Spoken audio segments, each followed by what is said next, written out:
ನಮಸ್ಕಾರ ಸ್ನೇಹಿತರೆ, ನಾಳೆನೇ ಎಷ್ಟೋ ಶಕ್ತಿಯುತವಾದ ಆಷಾಢ ಏಕಾದಶಿ.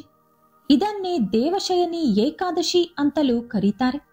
ನಮ್ಮ ಹಿಂದೂ ಧರ್ಮದ ಪ್ರಕಾರ ಇದೇ ಮೊದಲನೇ ಏಕಾದಶಿ. ಇಷ್ಟೊಂದು ಪವಿತ್ರವಾದ ಈ ದಿನದಂದು ಉಪವಾಸ ಯಾವ ರೀತಿ ಮಾಡಬೇಕು? ಉಪವಾಸ ಮಾಡುವಾಗ ಏನಾದ್ರೂ ತಿನ್ನಬಹುದಾ? ತಿಂದರೆ ಯಾವ ಪದಾರ್ಥಗಳನ್ನ ತಿನ್ನಬಹುದು? ದೇವಸ್ಥಾನಕ್ಕೆ ಹೋದ್ರೆ ಅಲ್ಲಿ ಕೊಡುವಂತ ಪ್ರಸಾದಗಳು ತಿನ್ನಬಹುದಾ? ಜೊತೆಗೆ ಇವತ್ತು ತಪ್ಪದೆ ಮಾಡಬೇಕಾದಂತ ಕೆಲಸಗಳು ಯಾವುದು? ಪೂಜೆ ಯಾವ ರೀತಿ ಮಾಡಬೇಕು?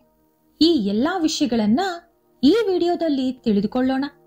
ಆದರೆ ಅದಕ್ಕೂ ಮುಂಚೆ ನೀವಿನ್ನೂ ನಮ್ಮ ಚಾನೆಲ್ ಅನ್ನು ಸಬ್ಸ್ಕ್ರೈಬ್ ಮಾಡ್ಕೊಂಡಿಲ್ಲ ಅಂದ್ರೆ ಖಂಡಿತ ಈಗಲೇ ಸಬ್ಸ್ಕ್ರೈಬ್ ಮಾಡ್ಕೊಳ್ಳಿ. ಹಾಗೆ ಈ ವಿಡಿಯೋ ಇಷ್ಟ ಆದ್ರೆ ಮರೀದೇ ಒಂದು ಲೈಕ್ ಕೊಡಿ. ಸ್ನೇಹಿತರೆ, ಮಹಾವಿಷ್ಣು ಯೋಗ ನಿದ್ರೆಗೆ ಜಾರುವಂತ ದಿನವನ್ನೇ ಮೊದಲ ಏಕಾದಶಿ ಅಥವಾ ಆಷಾಢ ಏಕಾದಶಿ ಅಥವಾ ದೇವಶಯನಿ ಏಕಾದಶಿ ಅಂತ ಕರೀತಾರೆ. ದೇವಶಯನಿ ಅಂದ್ರೆ ದೇವರಾದ ಮಹಾವಿಷ್ಣು ಶಯನಿಸುವ ಅಂದ್ರೆ ನಿದ್ರೆಗೆ ಜಾರುವಂತ ದಿನ ಅಂತ ಅರ್ಥ. ಈ ಮೊದಲ ಏಕಾದಶಿಯಂದು ಮಹಾವಿಷ್ಣು ಯೋಗ ನಿದ್ರೆಗೆ ಹೋಗಿ ಮತ್ತೆ 4 ತಿಂಗಳ ನಂತರ ಬರುವಂತ ಕಾರ್ತಿಕ ಶುದ್ಧ ಏಕಾದಶಿಯಂದು ನಿದ್ರೆಯಿಂದ ಎಚ್ಚರಗೊಳ್ಳುತ್ತಾರೆ. ಇಂಥ ಪವಿತ್ರವಾದ ದಿನದಂದು ನಾವು ಯಾವ ವಿಧಿವಿಧಾನಗಳನ್ನು ಆಚರಿಸುವುದರಿಂದ ವರ್ಷವೆಲ್ಲ ಮಹಾವಿಷ್ಣುವಿನ ಅನುಗ್ರಹ ಪಡೆಯಬಹುದು ಎಂಬುದು ಈಗ ನಾವು ನೋಡೋಣ. ಈ ಸಲ ಆಷಾಢ ಏಕಾದಶಿ ಭಾನುವಾರ ಬಂದಿರೋದ್ರಿಂದ ಏಕಾದಶಿಗೆ ಸೂರ್ಯದೇವರ ಶಕ್ತಿ ಕೂಡ ಬೆರೆತು ಏಕಾದಶಿಯ ಶಕ್ತಿ ಇನ್ನಷ್ಟು ಹೆಚ್ಚಾಗಿದೆ. ನಾಳೆ ವೆಂಕಟೇಶ್ವರ ಸ್ವಾಮಿಯನ್ನು ಪೂಜಿಸುವುದರಿಂದ ಐಶ್ವರ್ಯ ಪ್ರಾಪ್ತಿಯಾಗುತ್ತೆ. ಮಹಾವಿಷ್ಣುವನ್ನು ಪೂಜಿಸಿದರೆ ಕುಬೇರ ಧನಯೋಗ ಪ್ರಾಪ್ತಿಯಾಗುತ್ತೆ. ನಾಳೆ ನೀವು ಮಾಡುವಂತ ಪೂಜೆಗೆ ಹಚ್ಚುವಂತ ದೀಪಕ್ಕೆ ದುಪ್ಪಟ್ಟು ಫಲ ಇರುತ್ತೆ. ನಾಳೆ ಬ್ರಹ್ಮ ಮುಹೂರ್ತದಲ್ಲಿ ದೀಪ ಹಚ್ಚಿ ಏಕಾದಶಿ ಮುಗಿಯೋವರೆಗೂ ದೀಪ ಆರದೆ ನೋಡ್ಕೊಂಡ್ರೆ ಲಕ್ಷ್ಮಿ ನಿಮ್ಮ ಮನೆಯಲ್ಲಿ ತಾಂಡವ ಆಡ್ತಾಳೆ. ನಾಳೆ ಅಕ್ಕಿ ಹಿಟ್ಟಿನಿಂದ ನೀವೇ ದೀಪ ತಯಾರಿಸಿ ಅದರಲ್ಲಿ ತುಪ್ಪ ಹಾಕಿ ದೀಪ ಹಚ್ಚಿದ್ರೆ ಮಹಾವಿಷ್ಣು ಹಾಗೂ ಮಹಾಲಕ್ಷ್ಮಿ ಇಬ್ಬರ ಆಶೀರ್ವಾದ ಕೂಡ ಪಡ್ಕೋತೀರಿ. ನಾಳೆ ನೀವು ವೆಂಕಟೇಶ್ವರ ಸ್ವಾಮಿಗೆ ಪೂಜೆ ಮಾಡುವಾಗ ಅವ್ರಿಗೆ ತುಂಬಾ ಪ್ರಿಯವಾದಂತ ತುಳಸಿ ಮಾಲೆಯನ್ನ ಸಮರ್ಪಿಸಿ ಜೊತೆಗೆ ಅಕ್ಕಿ ಹಿಟ್ಟಿನ ದೀಪದಲ್ಲಿ 5 ಬತ್ತಿಗಳನ್ನಿಟ್ಟು ದೀಪ ಹಚ್ಚಿದ್ರೆ ನಿಮ್ಮ ಕಷ್ಟಗಳೆಲ್ಲವೂ ನಿವಾರಣೆಯಾಗಿ ಅಖಂಡ ಐಶ್ವರ್ಯ ಪ್ರಾಪ್ತಿಯಾಗುತ್ತೆ. ನಾಳೆ ಮನೆಯಲ್ಲಿ ಎಲ್ಲರೂ ಕೂಡ ಅರಿಶಿಣ ಬಣ್ಣದ ಬಟ್ಟೆಗಳನ್ನ ಹಾಕೊಂಡ್ರೆ ವಿಪರೀತವಾದ ಅದೃಷ್ಟ ಒಲಿಯುತ್ತೆ. ನಾಳೆ ಬೆಳಿಗ್ಗೆ ಮತ್ತು ಸಂಜೆ ತಪ್ಪದೆ ತುಳಸಿ ಗಿಡವನ್ನು ಪೂಜೆ ಮಾಡಬೇಕು. ತುಳಸಿ ಗಿಡದ ಮುಂದೆ ದೀಪ ಹಚ್ಚಿ ಗಿಡಕ್ಕೆ 5 ಪ್ರದಕ್ಷಿಣೆ ಮಾಡಿ ಪೂಜೆ ಮಾಡಿದ್ರೆ ಸಂಪೂರ್ಣವಾಗಿ ಲಕ್ಷ್ಮೀ ಕಟಾಕ್ಷ ಪ್ರಾಪ್ತಿಯಾಗುತ್ತೆ. ಆಷಾಢ ಮಾಸದಲ್ಲಿ ಮಹಿಳೆಯರು ಹಾಗೂ ಪುರುಷರು ಕೈಗೆ ಕಾಲಿಗೆ ಸಾಧ್ಯವಾದ್ರೆ ಕೂದಲಿಗೂ ಕೂಡ ಮೆಹಂದಿ ಹಚ್ಚಿಕೊಳ್ಳೋದು ತುಂಬಾ ಒಳ್ಳೆಯದು.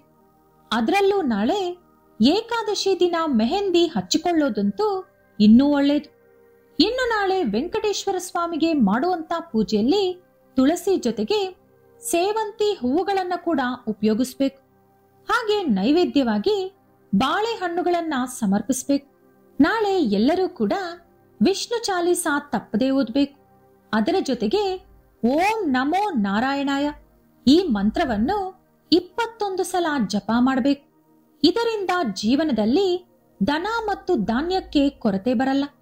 ಮುಖ್ಯವಾಗಿ ನಾಳೆ ಮಹಾವಿಷ್ಣು ನಿದ್ರೆಗೆ ಜಾರುವುದರಿಂದ ಅವರು ನಿದ್ದೆಗೆ ಜಾರುವ ಮುಂಚೆ ಅರಳಿ ಮರದಲ್ಲಿ ಮಹಾಲಕ್ಷ್ಮಿಯೊಂದಿಗೆ ಕಳೆಯುತ್ತಾರಂತೆ. ಹಾಗಾಗಿ ತಪ್ಪದೆ ಅರಳಿ ಮರದ ದರ್ಶನ ಮಾಡಿಕೊಂಡು ಮರದ ಮುಂದೆ ದೀಪ ಹಚ್ಚಿ 5 ಪ್ರದಕ್ಷಿಣೆ ಮಾಡಿ ನಮಸ್ಕಾರ ಮಾಡಿಕೊಂಡ್ರೆ ನಮ್ಮ ಕಷ್ಟಗಳೆಲ್ಲವೂ ಬೇಗನೆ ಪರಿಹಾರ ಆಗುತ್ತೆ. ಜೊತೆಗೆ ನಾವು ಕೇಳಿದಂತ ಕೋರಿಕೆಗಳು ಕೂಡ ಅತಿ ಬೇಗನೆ ಈಡೇರುತ್ತೆ. ಮಹಾಲಕ್ಷ್ಮಿ ಹಾಗೂ ಮಹಾವಿಷ್ಣು ಆಶೀರ್ವಾದದ ಜೊತೆಗೆ ಅಷ್ಟೈಶ್ವರ್ಯ ಕೂಡ ಪ್ರಾಪ್ತಿಯಾಗುತ್ತೆ. ನಾಳೆ ತಪ್ಪದೆ ಮನೆ ಬಾಗಿಲಿಗೆ ಸ್ವಸ್ತಿಕ್ ಚಿಹ್ನೆಯನ್ನು ಬರೆಯಬೇಕು.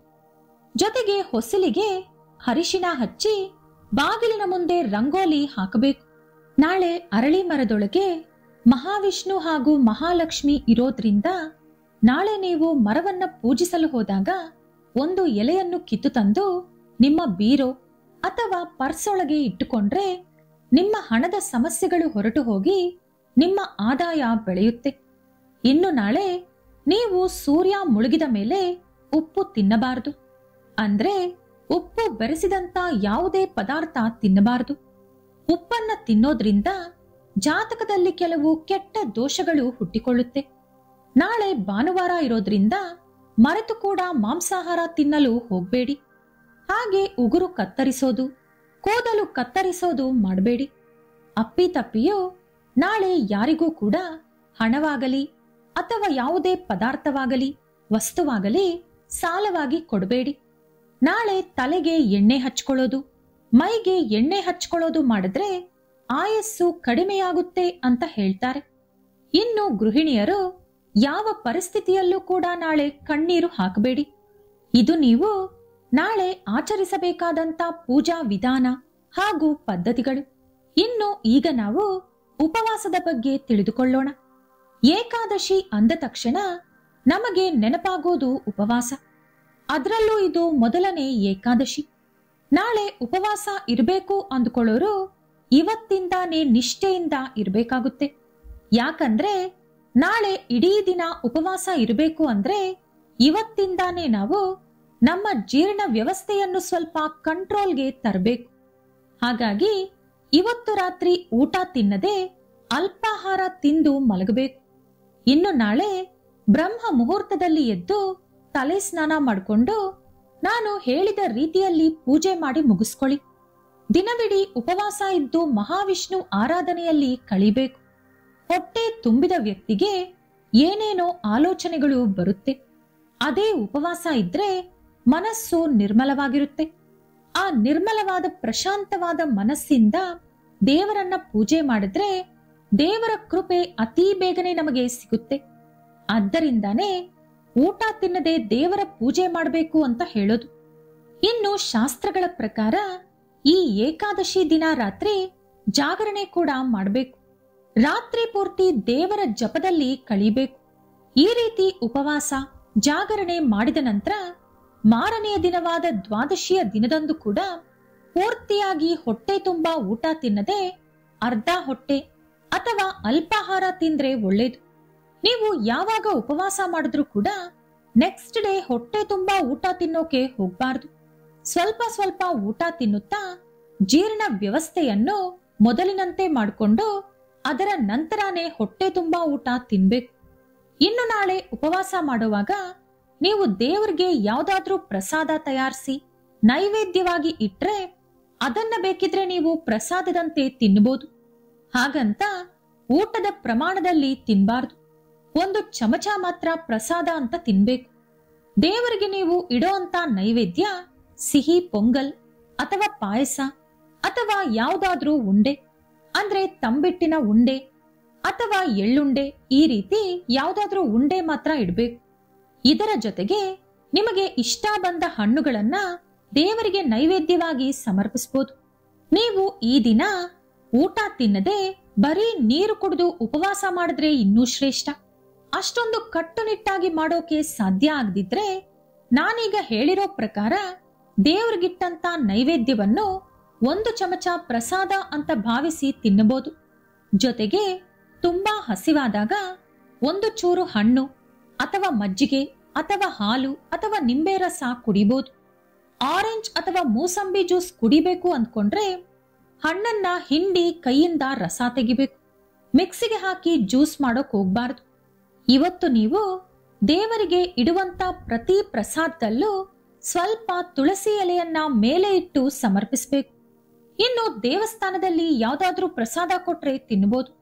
ಈ ರೀತಿ ಉಪವಾಸ ಇದ್ದು ಮಾರನೆಯ ದಿನ ಅಂದ್ರೆ ದ್ವಾದಶಿ ದಿನ ಯಾರಾದ್ರೂ ಒಬ್ಬರಿಗೆ ಅನ್ನದಾನ ಮಾಡಿದ ಮೇಲೆ ನೀವು ಊಟ ತಿನ್ಬೇಕಾಗುತ್ತೆ. ಅನ್ನದಾನ ಮಾಡೋಕೆ ಸಾಧ್ಯ ಆಗದವರು ಯಾರಿಗಾದ್ರೂ ತಾಂಬೂಲ ಕೊಟ್ರೂ ಪರವಾಗಿಲ್ಲ. ತಾಂಬೂಲದಲ್ಲಿ ಬಾಳೆಹಣ್ಣನ್ನ ತಪ್ಪದೇ ಇಡಿ. ಹಾಗೆ ನೀವು ತಾಂಬೂಲ ಕೊಟ್ಟಂತ ವ್ಯಕ್ತಿ ಆ ಹಣ್ಣನ್ನ ತಿಂದ ಮೇಲೆ ಮಾತ್ರನೇ ನೀವು ಊಟ ತಿನ್ಬೇಕು. ಈ ರೀತಿ ಉಪವಾಸ ಜಾಗರಣೆ ಮಾಡಿದ್ರೆ ತುಂಬಾ ಒಳ್ಳೇದು. ಜಾಗರಣೆ ಮಾಡ್ಲೇಬೇಕು ಅಂತ ರೂಲ್ಸ್ ಏನಿಲ್ಲ. ಮಾಡಿದ್ರೂ ಓಕೆ, ಮಾಡಿಲ್ಲ ಅಂದ್ರೂ ಓಕೆ. ಆದ್ರೆ ದ್ವಾದಶಿ ದಿನ ಕೂಡ ನೀವು ಬ್ರಹ್ಮ ಮುಹೂರ್ತದಲ್ಲೇ ನಿದ್ದೆಯಿಂದ ಎದ್ದು ಪೂಜೆ ಮುಗಿಸ್ಕೋಬೇಕು. ಇದು ಏಕಾದಶಿ ಆಚರಿಸುವಂತ ಪದ್ಧತಿ.